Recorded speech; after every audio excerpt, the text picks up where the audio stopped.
Pak Anies, waktu Bapak adalah 4 menit dimulai dari sekarang. Assalamualaikum warahmatullahi wabarakatuh. Selamat malam dan salam sejahtera untuk semuanya. Bismillahirrahmanirrahim. Negara hukum menempatkan hukum sebagai rujukan utama untuk memastikan hadir rasa keadilan, memberikan kebermanfaatan, dan memberikan kepastian kepada semua. Ini harus dipegang teguh oleh pemegang kekuasaan, baik yang di puncak dan seluruh jajaran. Tapi apa yang terjadi? Banyak aturan ditekuk sesuai dengan kepentingan yang sedang memegang kekuasaan. Apakah ini akan diteruskan? Tidak. Ini harus diubah. Ini harus dikembalikan.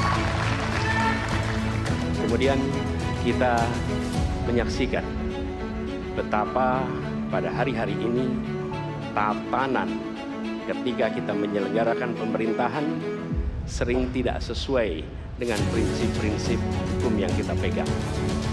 Karena itulah kami melihat perubahan ini harus kita kembalikan.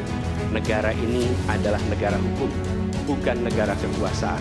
Dalam negara hukum, kekuasaan diatur oleh hukum. Dalam negara kekuasaan, hukum diatur oleh penguasa. Dan kita tidak menginginkan itu terjadi. Pada saat ini, kalau kita lihat hukum itu harusnya tegak begini. Inilah hukum. Dalam kenyataannya, dia bengkok. Dia tajam ke bawah, dia tumpul ke atas. Dan kondisi ini tidak boleh didiamkan, tidak boleh dibiarkan, dan harus berubah. Karena itu kita mendorong perubahan. Mengembalikan hukum menjadi tegak kepada semuanya. Dan bila kita saksikan hari ini, ada satu orang milenial bisa menjadi calon wakil presiden. Tetapi ada ribuan milenial, generasi Z, yang peduli pada anak-anak bangsa, yang peduli pada mereka yang termarginalkan. Ketika mereka mengungkapkan pendapat, ketika mereka mengkritik pemerintah, justru mereka sering dihadapi dengan kekerasan, dihadapi dengan benturan, dan bahkan gas air mata. Apakah kondisi ini akan dibiarkan? Tidak, kita harus lakukan perubahan. Oleh karena itu, kami memperhatikan ini sebagai hal-hal yang mendasar.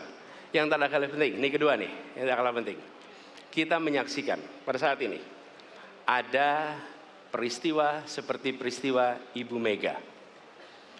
Ibu Mega Suryani Dewi, seorang ibu rumah tangga yang mengalami kekerasan rumah tangga, lapor pada negara, tidak diperhatikan, dan dia meninggal korban kekerasan. Apakah akan dibiarkan? Tidak, ini harus diubah.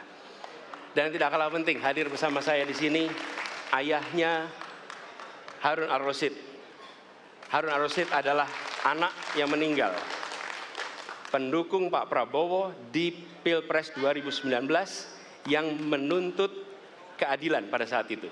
Protes hasil pemilu. Apa yang terjadi? Dia tewas sampai dengan hari ini tidak ada kejelasan. Apakah ini akan dibiarkan? Tidak, ini harus diubah. Karena itu, kami mendedikasikan diri, hadir untuk memberikan komitmen bahwa dari puncak sampai ke bawah, kami akan tegakkan hukum pada siapa saja. Kami kembalikan marwah kehidupan bernegara yang menempatkan hukum sebagai tempat yang paling tinggi. Dan ketentuan itu berlaku kepada semua, termasuk ketika menyangkut urusan ASN, menyangkut urusan TNI dan Polri. Terima kasih. Assalamualaikum warahmatullahi wabarakatuh. Terima kasih. Bapak Anies, kami persilakan kembali ke tempat.